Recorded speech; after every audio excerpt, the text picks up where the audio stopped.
On June 11th, Kansas Senator Jerry Moran spoke to members of the Rotary Club and other participants at the Farmhouse Restaurant in Abilene, Kansas. While we were there filming, we caught up with columnist David Norlin, who was staging a mini protest out at the entrance to the driveway. I'm David Norlin. This is Jim Vint. We found out by the grapevine that Senator Moran was going to be here to speak to Rotary today. And we really represent literally hundreds of people who could not come but would like to have come today. Of course, these events are often in the middle of the day, and there are some people who can get away, but many cannot. And there's a lot of dissatisfaction with the senator, particularly because he refused to vote for an investigation of the insurrection, which is the closest thing to overthrowing our democracy that we've had in hundreds of years, almost literally the history of the country. So that's one reason. And the other is that reputedly he will vote against H.R. 1, which is an act across the nation that will give people the right to vote without exception. And as I think most viewers know, there are many states, including Kansas, who have put restrictions on voting into place. And there can be a debate about that, I suppose, but the point of all of those is to restrict the number of voters. And when that happens, it is clear that the will of the people is less likely to be carried out. So that's why we're here. So we're kind of here to hopefully straighten the state up a little bit, as much as we can. And I'm hoping that these questions will be asked of the senator, but he's going to be there for half an hour. I presume he's going to talk for 25 and a half minutes at that time. That leaves 4.5 minutes for people to ask, and there'll be probably supporters. There are people in that room, however, who will try to ask him about these very things. And we hope that happens. Amen.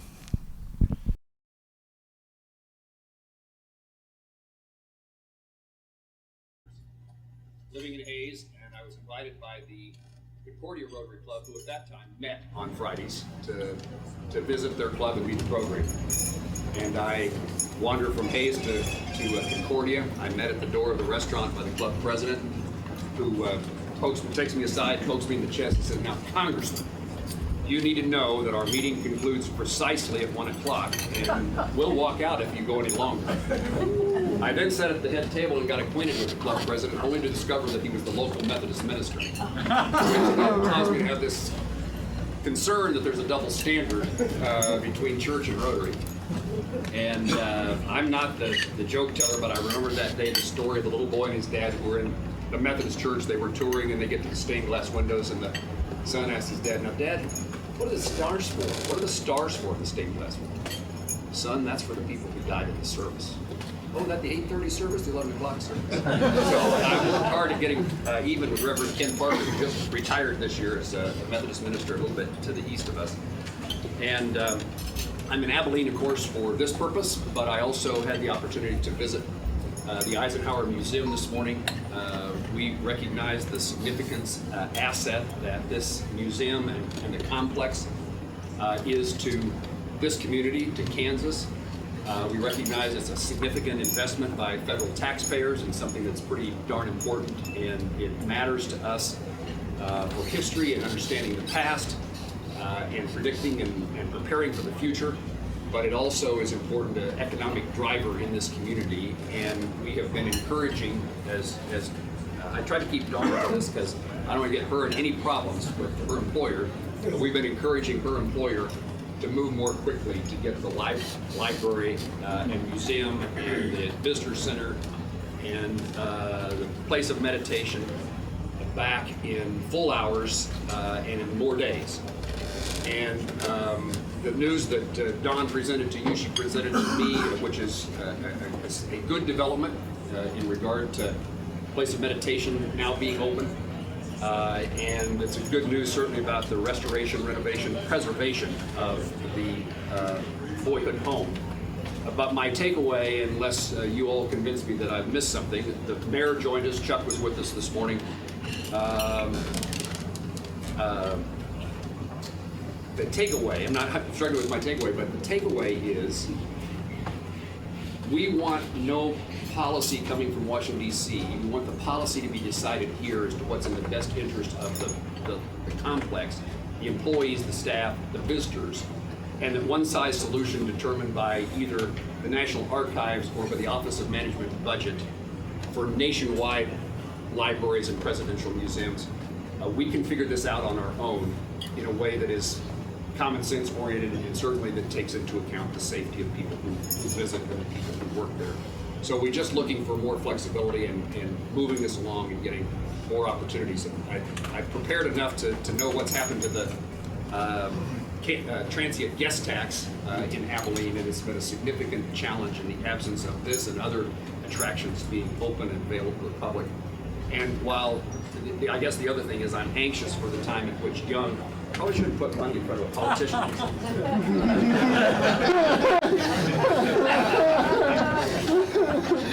There's no media here, right? So, all right. Is it all there?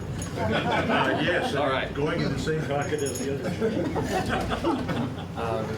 It would be a great time in which our school kids and others can come here in larger numbers and enjoy and learn and not only benefit themselves but benefit the community. So we're here to help lead in that regard. We have mostly focused on the National Archives, and I'm an appropriator for the National Archives, so we like to think they would pay some attention, but it hasn't been as easy as I hoped it would be.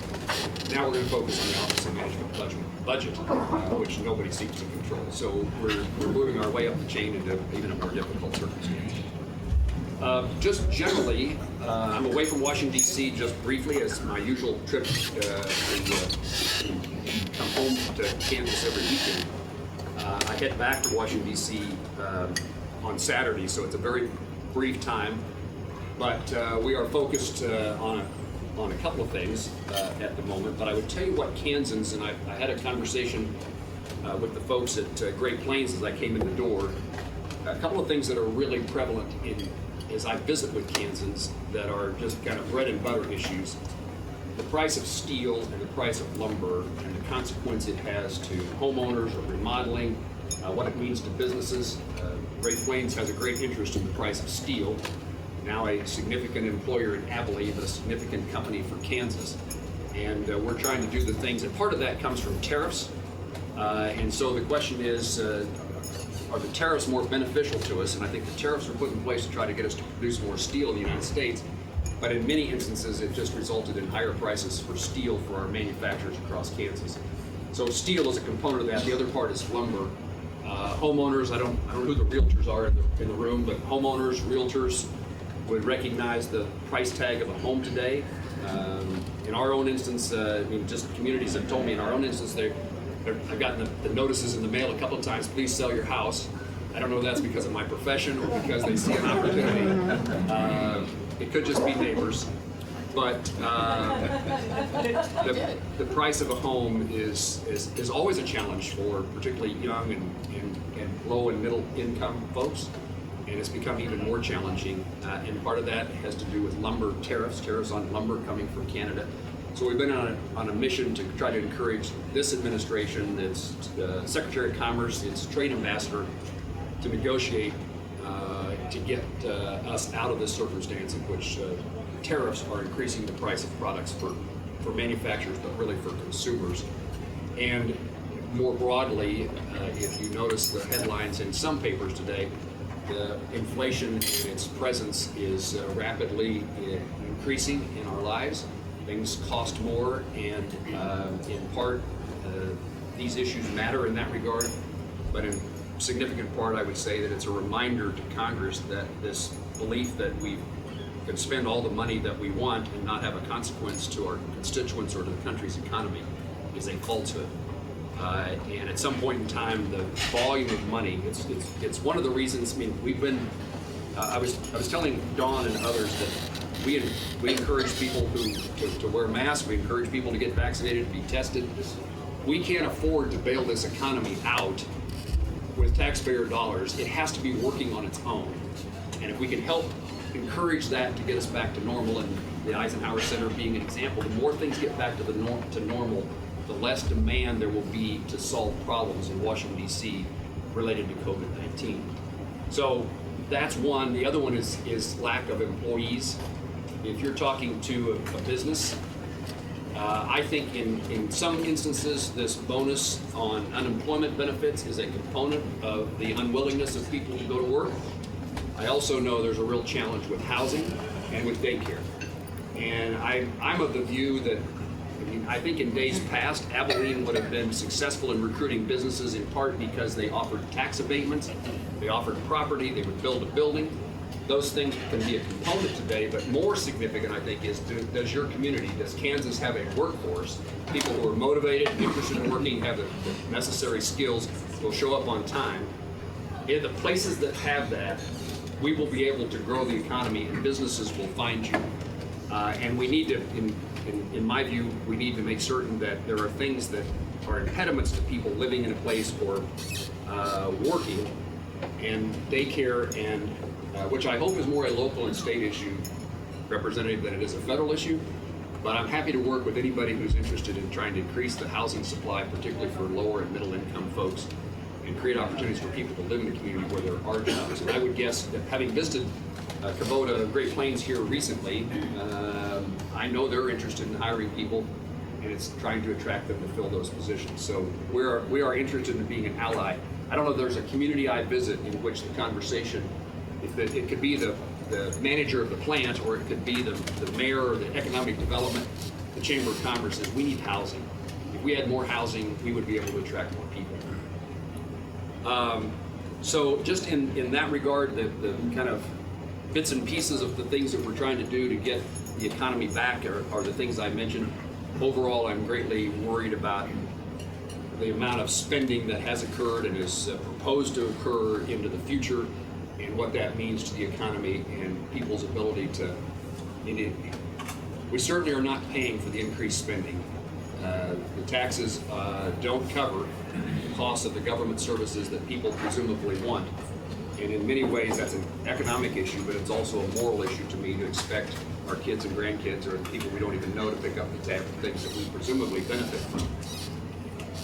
Nothing has changed in my world about, in the sense that the world has changed a lot, but I remain committed and interested in doing whatever I can to be of help to Kansas and Kansas communities.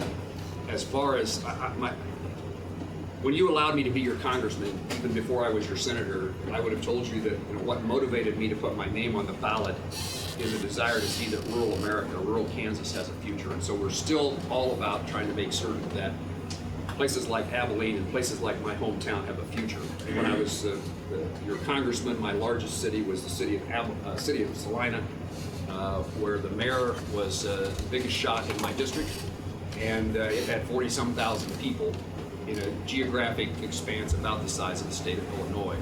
So we come from a very rural place, and that part of America is significantly forgotten, not understood, not appreciated in the nation's capital.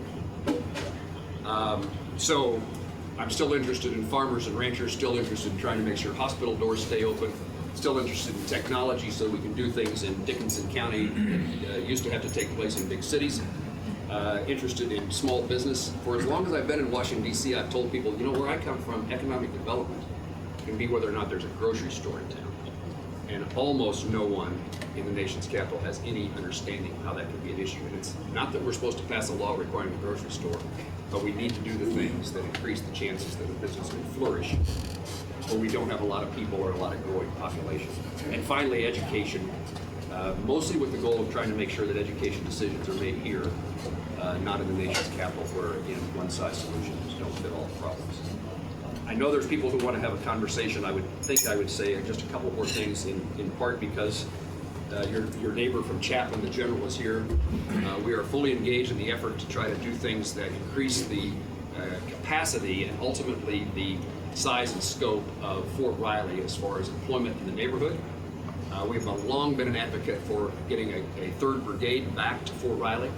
Probably not likely to happen anytime soon. There was a brigade at Fort Carson in Colorado that was repurposed. We worked to get it to Kansas. It stayed in Fort Carson as it was intended to from the beginning, so we didn't have the opportunity that we hoped for. And President Trump had suggested that we were going to bring troops home from Germany, and we started the suggestion to the Department of Defense, particularly Army, that Fort Riley would be a good place if you're bringing troops out of Europe to come. And those efforts continue, although I don't think this administration is on the same path of bringing troops home from Europe. And then lastly, in the days in which there was a Republican majority in the Senate, I chaired the Senate Veterans Committee. I'm now the ranking Republican. It's one of the few places in which there's, let me say it this way, there's about the least amount of Republican-Democrat politics in that world than any place else I work in Washington, D.C., is the Senate Committee on Veterans Affairs. And our goal is to try to make sure that our veterans, our military men and women who serve, receive the benefits that they were promised. And our efforts at the moment really are threefold: toxic exposure. We have a lot of veterans in Afghanistan and Iraq, but going back to Vietnam, who've experienced significant health challenges as a result of, in my view, as a result of their service, and they're still not able to be compensated, and we're working our way through that now. It's probably Senator Tester's the chairman of the committee now. I'm his ranking member. That's a flip of what it was a year ago, and we're working together to see if we can't get toxic exposure covered and medical care and treatment provided for those veterans who came in contact with Agent Orange or burn pits. And then in my days of chairmanship, still being implemented two things. One is we have 20 veterans a day who commit suicide. We need more focus on this issue and to save lives. And I would highlight for Rotary in this community, there's something that we put in place called the John Q. Hannon Act that now provides grants to communities, to private organizations, to the VFW American Legion or the Rotary Club to get engaged in your retired military or veterans' lives in your community. I don't think we can adequately address the issue of mental health and veteran suicide if the answer to everything is go to Topeka or go to Wichita. It has to take place in the lives of veterans in the community. And for really about the first time, there's a little exception to this, but the VA is now a grant authorizing, appropriating agency that can provide money to community and veterans organizations to help take care of veterans in their own community. That's different than asking the VA in some place distant from us to solve our problem for us. And the other one is, again, local, and Harold and I had this conversation. I made the mistake of sitting across the table from him. And the VA is now required, when it's in the best interest of the veteran, to provide that care within the community or at a specialized place where health care can be provided. So Harold's folks are seeing doctors in this community. Veterans have the right to go to the hospital here. Veterans have the right to go to a clinic here. And the issue is whether or not it's in the veteran's best interest, determined by the veteran and his or her provider. So not a decision by the VA in a sense, not a decision by somebody who administers or who runs the hospital for the VA, determined by a veteran and his or her healthcare provider. And if they make the determination it's the best interest of the veteran, he or she can have care someplace different than in a VA hospital. My example of this is in my hometown of Plainville. Larry, a Vietnam veteran, called me to say, Jerry, I used to tell people he told me he wanted a colonoscopy. Nobody believed my story. So he clearly said he needed a colonoscopy, not wanted one. And Larry says, Jerry, listen to this story. The old law used to say that if you live more than 40 miles from a VA facility, you could have your procedures provided at home. It was interpreted in a way that tried to exclude veterans, in my view, to make it minimal as possible for those veterans that would qualify. And Larry's a good example because he called Wichita VA and said, I'd like to have a colonoscopy here in Plainville. I don't want to drive 4 hours to Wichita to do that. And the answer was, I'm sorry, sir, you live within 40 miles of Hayes, and there's an outpatient clinic in Hayes, the VA outpatient clinic, and therefore you don't qualify. And his answer, having done his homework, was, I've already called the clinic in Hayes, and they don't perform colonoscopies. Sir, it doesn't matter, you live within 40 miles of Hayes. And so trying to get a system in which the veterans' best interests are addressed and not a bureaucratic decision. And so today, Larry can have a colonoscopy done at home because it's in his best interest. The other example, Bonner Springs, an Air Force veteran, needed a kidney transplant, and the VA wanted to send him to some VA hospital he'd never heard of on the East Coast. And he said, I know what happens at transplants at the KU Transplant Center. Could I please just go there because I trust the outcome? I know other people have been there and it's gone well. That veteran too, now because of the Mission Act, has had his transplant at KU, not someplace he's never heard of. And so we're making progress. I raise that topic because there are veterans in this room, and you know veterans in this community who still may not know they have options we're not trying to diminish the role of the VA. Many veterans want to use the VA. They want to be surrounded by veterans, all of which we don't want to diminish. But there are circumstances in which the best interests of those veterans could be served. Where would you like to take the conversation? I tried to leave 60 seconds for questions. And I left 15. Yes, sir. I would like to ask one, thank you for that on the veterans of comments and such. The other question I have, and it's off the subject, why in the world would you vote to not investigate an attack on this nation's capital? And the other thing is, pay the wages and people will work. That's a fact. I think wages, and the easier part of your question perhaps, or questions, is that I think that's accurate. As wages go up, more people will go to It's not work. labor shortage, it's a pay. But I don't think we ought to create artificial reasons why people don't go to work, and I also don't think we should try to eliminate the things that, even if higher wages, daycare and housing is still an issue for many people. And I appreciate that. Now, answer my other And the other question. one is on your question of the commission. I mean, I expressed my view on the day that I was there on January 6th. I expressed my view as to what transpired there. I was straightforward, in disgust and opposition to anyone who would violate the law, anybody who would intrude on the Capitol illegally. And I hope that there's no sense that I'm trying to protect anybody. But unfortunately, I guess there is that doubt, but I'm not trying to protect anybody. I've, in fact, had conversations with the FBI this week about making certain that they continue to pursue people who have violated the law. I think this is a sad circumstance for our country, that I don't have the faith in this commission that we would get a result that enough people would abide by and believe, because we're such a divided country. We end up having one more fight. So I remember telling my constituents, I've been through this so many times, in which impeach President Obama. He was just elected, 6 months. He's not involved here. I'm No, sorry. I just want to make a point. But explain to a veteran who fought for this country, the veterans, why you would not investigate an attack on our capital. It doesn't matter. Obama's not in that. Obama isn't it, but my point is that people are so divided in this country that when Obama gets elected by the American people, they want him impeached. When Trump gets elected by the American people, there's another set of people who want him impeached. We don't have the capabilities, as we, I think, did more so in the past, to have anybody who makes this determination and then have the American people believe it. So I saw the commission as one more thing that, whatever the result was, it just created further political fight in this country. We don't believe it. If it came out different than what you want it to be, you aren't satisfied with it.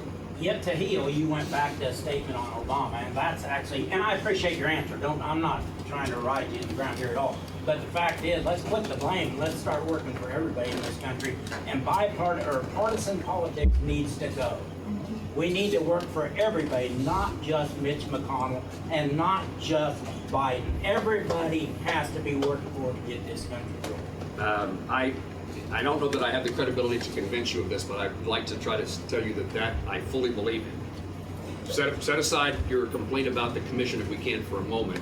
I think if you look at my time in Congress and my time in the state legislature, I am at least thought of as somebody who tries to find common ground and work together. There are a few issues in which there's hard to come common ground. You voted with Trump. I don't know the answer to the question, but You can look at that, Google it. I'm not. And I appreciate it. I'll leave you alone after that. I do think that people often tell us they want us to work together, and when you do, they beat you up like crazy. But even having said Don't take that wrong. I still think it's important. I don't want to be in the United States Senate to not accomplish anything. I went there to try to make a difference. Having a nice office and having a big desk is unsatisfactory to me. I've gotten on an airplane every Monday and on an airplane every Thursday or Friday to make this trip. It's not a great lifestyle, but I believe that I have an opportunity to try to make a difference, and I can only make a difference, particularly in the Senate where it takes 60 votes to pass anything. I can only make a difference whenever there is cooperation between Republicans and You Democrats. can vote to break the filibuster and help that. I wouldn't do that. I wouldn't vote against the filibuster, and it has nothing to do with Mitch McConnell. I argued against President Trump. He wanted to break the Another filibuster. question. Yes, sir. All right, thank you. Glenn?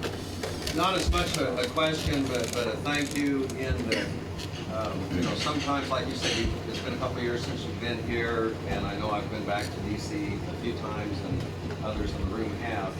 I think Kristen is here today, and there were some issues that we needed to deal with, and it was just great to be able to call one of your offices and have someone like her and some of the others take down the information and kind of filter through the point we wanted to make, and got a quick response and all that. So I appreciate that. And Good thing you're here, Kristen, or I wouldn't have gotten the compliment. Len, thank you. Kristen is here. Kristen Little works for you in our office in Manhattan.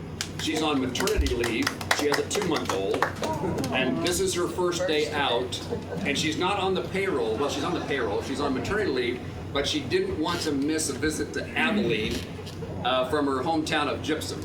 And so Kristen is my person on the ground, is our team's person on the ground in Dickinson County and Central Kansas, that in my absence you ought to utilize her. And as Lynn says, I think when you're done, in every instance you can compliment her. If we can't solve the problem, you can criticize me. That's a good answer. And Anita Miller's niece. Oh, and Anita Miller's niece. Well, Anita Miller, you've got a great niece. If you got a question back. Yes, sir. The polls kind of got us in a, I saw you nodding your head with the yeah. veterans issue. First of all, my name is Jim Iverson, and I appreciate everything you're saying about veterans. Being a retired Sergeant Major myself, I very much appreciate what you said there. My question for you is, well, I also represent Kansas with the National Council of Clubs, motorcycles, what have you. And I understand the highway bill is in Congress right now. How do you feel that's going to go? Because economically, that's affects every state to include Kansas. And do you think going from $300 billion to almost $3 trillion is a big gap? And that's what I understand the gap has gone from originally to current. And how do you feel that's going to go, and what's the status on the bill as of right now? So this is a bit of an answer to this gentleman here as well. So I'm part of a group that met, well, first of all, we met with President Biden in January on the 1.9 trillion. Now there's a group that has tried, 10 Republicans, 10 Democrats, to come up with a transportation plan, an infrastructure plan that would be acceptable broadly and could pass the Senate, and I'm part of that group. And just this week, and so President Biden rejected the last offer, I guess, of Republican proposal not by our group, but by the committee chairs that are the lead Republicans on committees that has to do with infrastructure. And so the next step was that there was a group of us continued our efforts to see if we could reach an agreement with Democrat senators. Having not yet reached an agreement with President Biden or the administration, could we reach an agreement among ourselves? And that was what was announced in yesterday's press. Five Democrats, 5 Republicans agreed they would vote for a plan. I think, my kind of the steps that we're in is, what is infrastructure? What should we cover? How much should it cost? How much can we afford? And how do we pay for it? Those are the 3 broad categories. The first 2, I think, can be solved. How to pay for is always a difficult issue. It's the reason we haven't invested in infrastructure. But I think it's important to the country. One, it'd be great to demonstrate that we're actually able to come together on something the country generally agrees with. And 2, if we don't invest in infrastructure in this country, we will continue to diminish our role in the world. Kansas, landlocked here in the middle of the country, infrastructure is important. How we get manufactured goods from Abilene and farm products from Dickinson County to world markets, how efficiently we can do that determines whether or not we get the business. And so our economy depends upon this. And I generally hope that the scope of what we describe as infrastructure is narrower. You may have a swimming pool in Abilene that you want us to pay for. I don't think that's my job, but I am interested in trying to make sure our highways, roads, bridges, interested in airports, and investment in the water and sewer and infrastructure in that regard, and broadband, which would not, at least historically, be considered as typical infrastructure, has made everybody's cut as something that we ought to invest in. There may be specific issues. I will answer your question, I guess, one more step, because you asked, where are we? The House is set to vote on an infrastructure bill at the end of this month. So I think like on June the 29th, that kind of time frame. And we'll have to see what the reaction is on this proposal in the Senate. The conversation about the filibuster is related to all this because it does take 60 votes in the Senate. I actually think that's to our advantage. It's always been to my advantage in representing you. I'm sorry that we started down the path, started with Harry Reid, and then the Republicans did more of elimination of the filibuster. And the only thing that remains, so we've taken judges and executive branch nominations no longer require 60 votes. The question is, should legislation require 60 votes? My answer is all of them should require 60 votes, because that then empowers me on behalf of the middle of America to be a more effective representative. We are a minority who come from here. That 60 votes helps protect me, and I get taken into account much more easily than if you can pass 51 votes, something with 51 votes, which is generally going to mean that the urban folks, the suburban folks, have greater opportunity to get things done. And I'm trying to enhance the ability to do things on behalf of you. Do you believe? I also think it forces us to come together and get 60 people. Sir. Do you believe there's a good chance of this passing to where, I mean, there's a lot of good things in there, I mean, that affect all of us in this room. For this highway bill, as an example, this autonomous vehicle thing, okay? There's people out there being killed by these autonomous vehicles. Now, I have a 4-year-old granddaughter.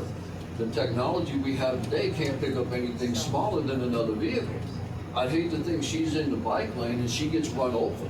And I think it's great that y'all are saying, okay, somebody from the motorcycle world has to be on these commissions to make sure that my granddaughter doesn't get killed and the technology is there before they say, yes, you can use these autonomous vehicles in Abilene, Kansas. There are about 4 committees in the United States Senate that have something to do with infrastructure, and one of them is how you pay for it. That's the Finance Committee.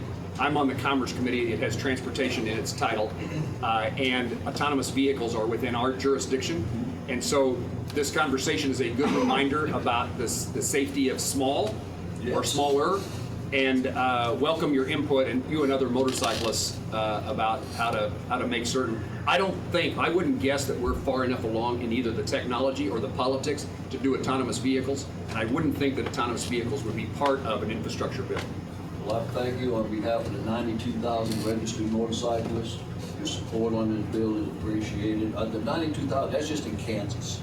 You know, we all vote. Thank you very much. Thank you very much for answering my question. I've had a long-term positive relationship with motorcyclists in Kansas. Thank you. Well, I go to the Bikers on the Beltway. We actually met a couple years ago.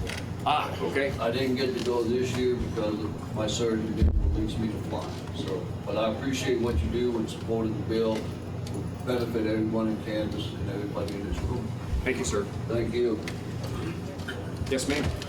Hi there. My name is Tara Fields. I'm a licensed clinical social worker. I was in the Army for 12 years. I resigned my commission to write a book that's about 3 months from publishing, for which it's going to open a lot of people's eyes. Okay, and it's powerful. It's also very scary, for which, I mean, this happened in Kansas, but I've also been on active duty. I've been in other state National Guards, and I've seen firsthand how just defunct our behavioral health system is in the military, okay? And this is a no holds bar. This isn't to spotlight, you know, this happened in Kansas. In fact, I've extracted anything about Kansas, anything about Virginia. This is happening in everybody's districts. It's happening in every state in our country. This isn't just happening in the military, quite frankly.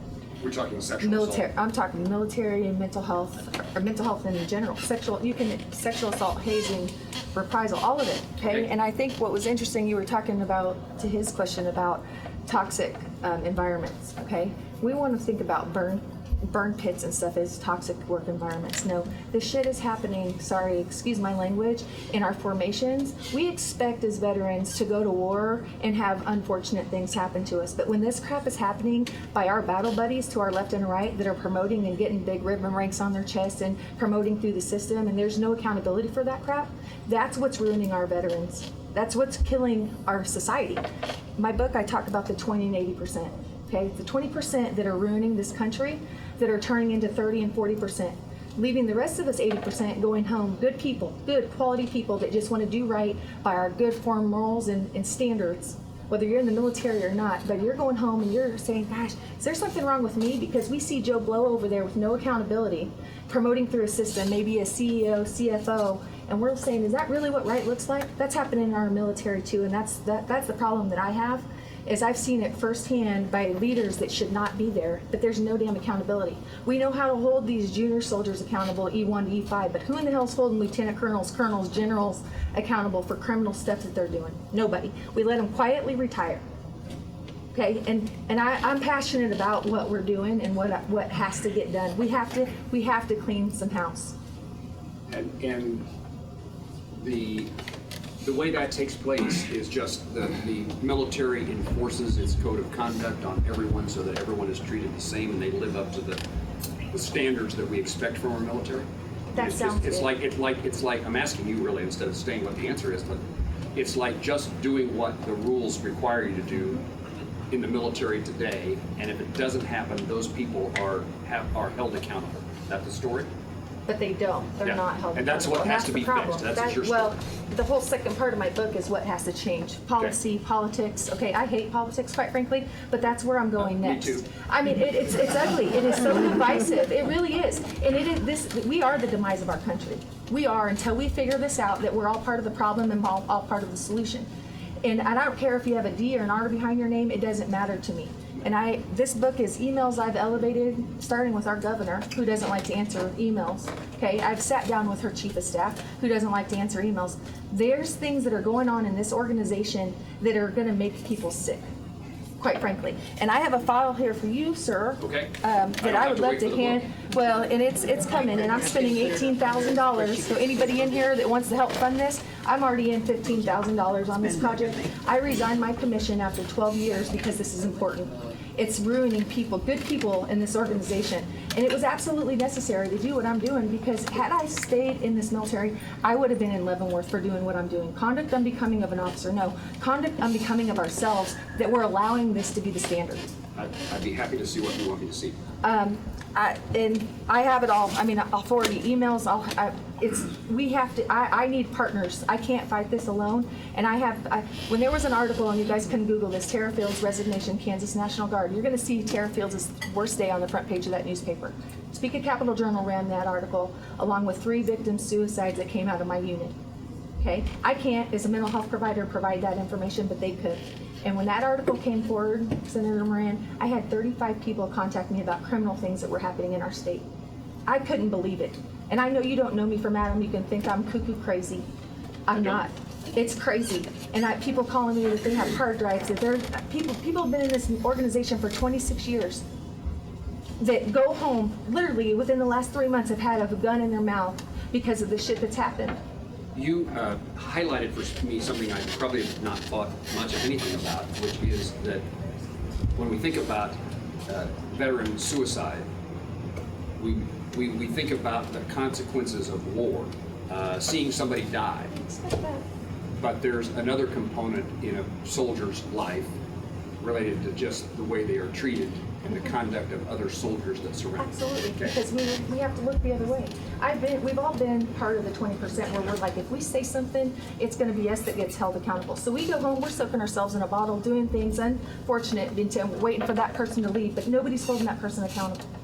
This is a bit of an aside, but not really, I don't think, and it perhaps will indicate that I'm willing to look at ways of doing things differently than has been done before. I'm a sponsor of legislation that Kristen Gillibrand introduced, a senator from New York, that takes the chain of command out of the process of determining whether or not an officer or a member of the military should be prosecuted for sexual assault or sexual crimes. Well, and all prosecute. And it's prosecution expanded would- beyond that, yes. Yeah, absolutely. And where are you guys at with currently the Brandon Act and the Vanessa Guillen Act? They're very similar. Now, in this book, I highlight Brandon Caserta's story. I'm working very closely with the Casertas, and there's some lingo in there. Quite frankly, what it comes down to, and I'm sure you see this on that committee, is DOD does not want to relinquish the power and control.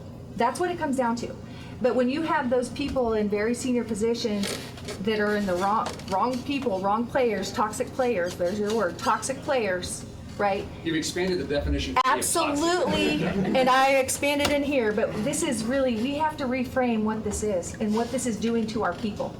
Would you make sure Kristen gets? I what you want to absolutely see? will. Thank you for the Yeah. conversation, and thank you for your service. I'm sorry the experience that you've had is what it is. Can you just share though where you guys are? I don't on know the Brandon answer to that Act? question. Okay.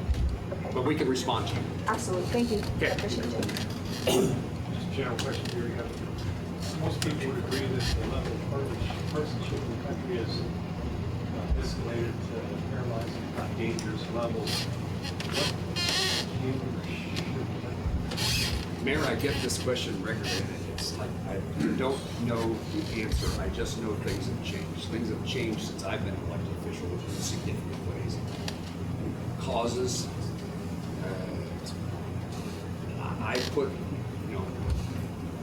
I put a lot of fault in social media. This gentleman disagrees with me, but we had a fine conversation. I've never felt threatened by Kansans. I hope I have a relationship with him that even in disagreement that we are going to have a conversation to try to solve problems and discuss what the answer should be. But you get on social media and people are totally different in their behavior. I've started, just so I can live my life, I've decided it's all the Russians. It's not Kansans that would say these things. It's got to be the Russians. But our parties, yours and mine, are more likely to be dominated in primaries by those most conservative and those most liberal, and it makes it just a greater challenge in the electoral process. The media is less than it used to be. We're missing hometown journalism in a way that brings stories closer to home and that people trust those editors and writers. My view is that the national media over time has caused us to have little faith in their reporting and telling the truth. We've now divided ourselves into you watch one set of news or another set of news based upon what your views are. All it does is reinforce what you believe. I'm old enough to have grown up with Walter Cronkite in the CBS Evening News, and at the end of his program he said, and that's just the way it is, and I generally believe that was true then, and I think it's probably true now. And when he retired, I discovered he was pretty darn liberal in his views, but I never knew it by watching the news, and I missed the days in which reporting was just tell me what you found out, what the facts are, and leave the editorializing to the editorial pages. But I don't know, just as people, we are different than we used to be in our relationships with others. I think we're better off in rural than we are in cities because we still see the people that we might disagree with. I know in my hometown of Plainville, population 2,000, I know who the Democrats are, the Republicans are, I know who the Protestants are, the Catholics are. But if I still lived there, I would see them at the grocery store. I'd see them at the Friday night football game, and we'd all be friends. And we don't have the capabilities of being at odds with each other because we need each one of us in order to make our community strong and survive. If we spend all of our time fighting, it will never be the case. I don't know again, I would say, I'll flesh this out just a little bit longer. People say, why can't you, and I've heard it today, why can't you all work together and get things done? I know that there's a lot of criticism when you do. I don't know how many times I've heard you Republicans always cave and the Democrats always hang together.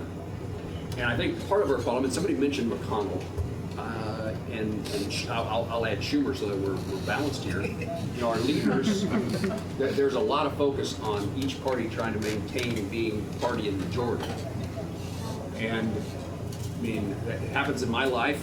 If you've been involved in party politics and you want the Democrat to win and you want the Republican to win, and it just creates an environment in which you end up trying to figure out what does this mean to the next election, and those things need to be a lot less important than they are. In other words, I don't have a great solution to how we pull us all together. And while I know that I do things that people disagree with, it's not an unusual circumstance. I do know that I try to conduct myself in a way that pulls people together instead of pulls them apart. You don't see me throwing the bomb. Instead, you would see me trying to find somebody to provide a solution.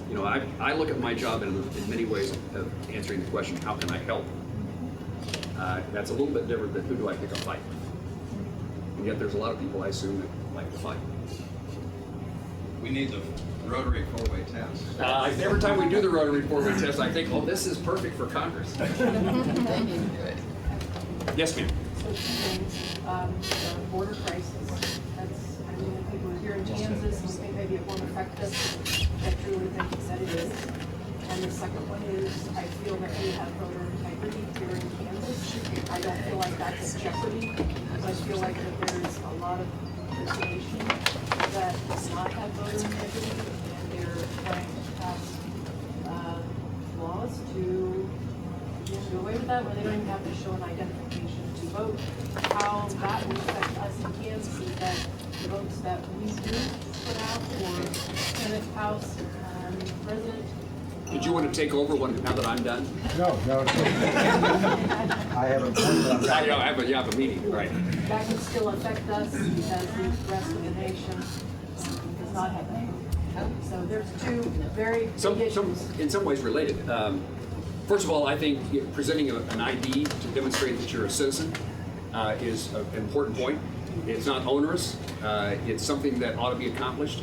And I want everybody who is legally entitled to vote to be able to vote. I'm not trying to discourage Republicans, encourage Republicans. Well, I do encourage Republicans to vote, but I'm not trying to prevent or try to put handicaps in people's way who don't have my view or aren't my political party.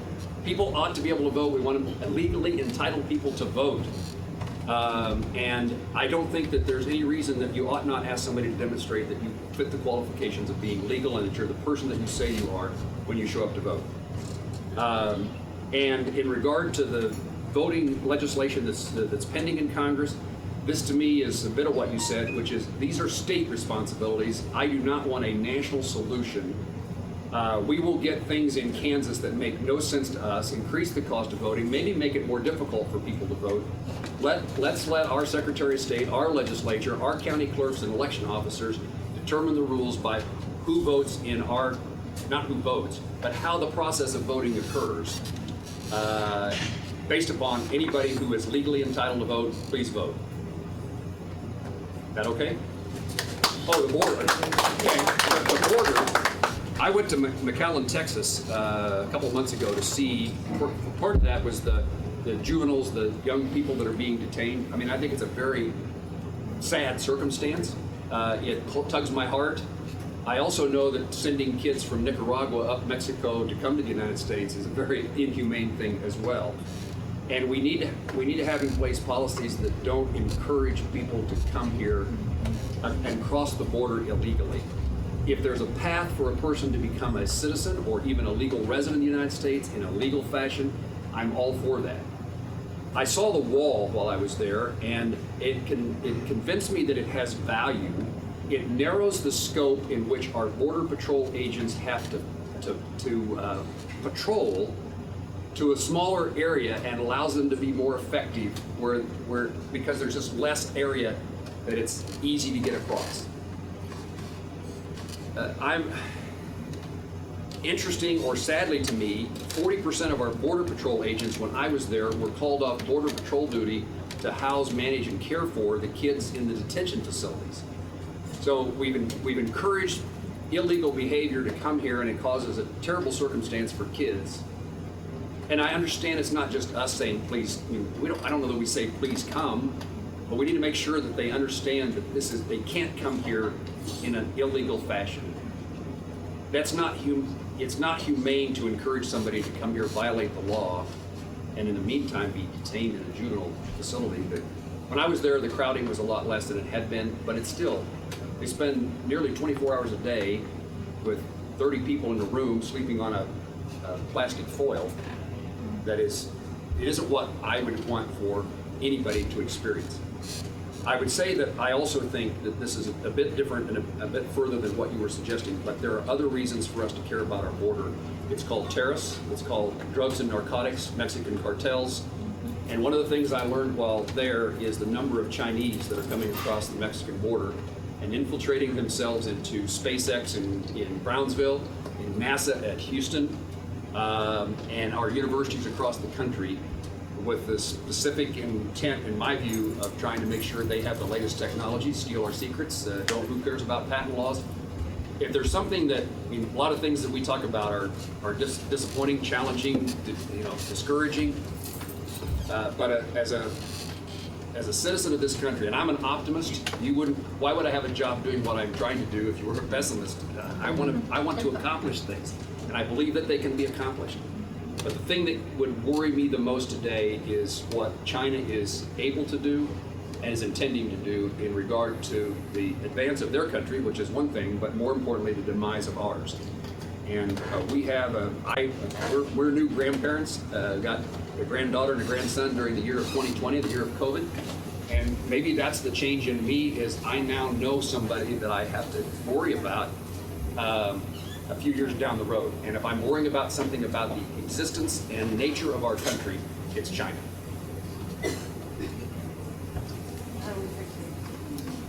Well, Because the administration that's in there now, I'm sorry, I feel like when you said, you know, we can disagree, a Republican or Democrat, that's not it. I mean, we see a life, this is a change.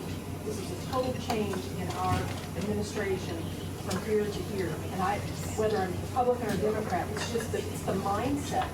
And that's when a Canadian has to spend 18 months to try and become legal, to be a legal citizen here, and we're opening our border on the south. Something is wrong with that. And so I totally agree. We need an immigration system that allows people who are legally entitled to come here to be approved. Their national security check. I'm not trying to keep people out who are illegal. As a Kansan, I've seen when I was your congressman, looking at the places in our state that had growing populations, Garden City, Dodge City, Liberal. As I try to make sure that rural America has a future, we need a workforce. We need people who want to work. We don't raise people. Well, there'll be people in this room who may disagree with me, but I would tell you we do not raise our kids to work in a feed yard. We do not raise our kids to work in a dairy. There are people who are willing to do that in pursuit of what we call the American dream, and I want that. I'll try to conclude, Mr. President. I'll conclude by saying I think our responsibilities, everybody in this room, every American, mine's no different, is to do the things that keep the American dream alive and well, so that everybody has a chance to pursue what they want to do in their lives, and in the process of their success, they make life more successful for other people. And secondly, and perhaps even more importantly, is preserve and protect those freedoms and liberties that our Constitution provides us, and that many people served in the military, some died in that service, to make sure we have. And it is a call for higher calling than Republicans and Democrats. And to your point, what I would say is that people need to engage, understand the issues, and the elections matter, and elections determine. It's again, I wasn't very clear in my conversation, but we can't get to the point in this country in which, as soon as we elect a president, those who didn't like the election then start trying to claim the president should be removed from office. We wait for the next election and fix our problems in the next election. Thank you to Rotary Club. I'll stay just a minute, but thank you to Rotary Club for hosting me. Thank you for the extra 20 minutes. I forgot to say early on that I remember this club having a better vocal capability than what I heard today. It seems like you had a pianist at one time. And I have discovered in my many visits to civic clubs, not just Rotary, that a pianist makes you all sound a lot better. Thank you for letting me join you.